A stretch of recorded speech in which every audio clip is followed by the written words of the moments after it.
ડીસા એનજીવીસીએલની ઘોર બેદરકારી આવી સામે જૂના ડીસા ઢુવા રોડ પર પ્રાથમિક શાળા નંબર 4ની સામે મેઇન બજાર વચ્ચે રસ્તા પર જર્જરિત હાલતમાં વીજ પોલથી મોટી દુર્ઘટના ઘટે તો જવાબદાર કોણ?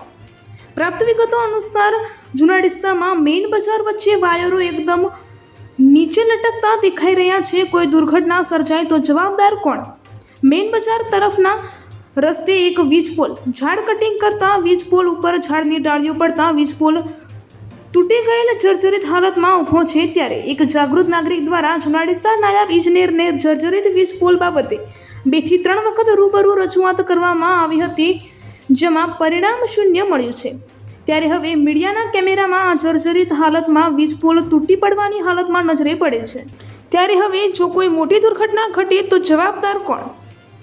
આ અંગે જૂના ડીસા વીજ કંપનીના કર્મચારીઓ અને અધિકારીઓ દ્વારા જો કોઈ કાર્યવાહી કરવામાં નહીં આવે અને કોઈ પણ પ્રકારની ઘટના બને તો જૂના ડીસા વીજ કંપનીના કર્મચારીઓ માટે લાલ બત્તી સમાન કિસ્સો બહાર આવે તો નવાઈ નથી.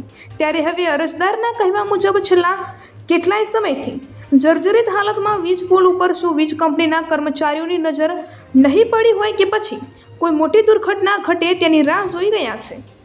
આ મીડિયાના અહેવાલ અનુસાર જૂના ડીસામાં વિલેજ હેલ્પર અને સિટી હેલ્પરની ઘોર બેદરકારીના કારણે કોઈ વ્યક્તિ ભોગ ન બને અને ડીસા નાયબ ઇજનેર સાહેબ દ્વારા તાત્કાલિક અસરથી વીજ પોલ નવો નાખવામાં આવે તેવી માંગ બુલંદ બની છે.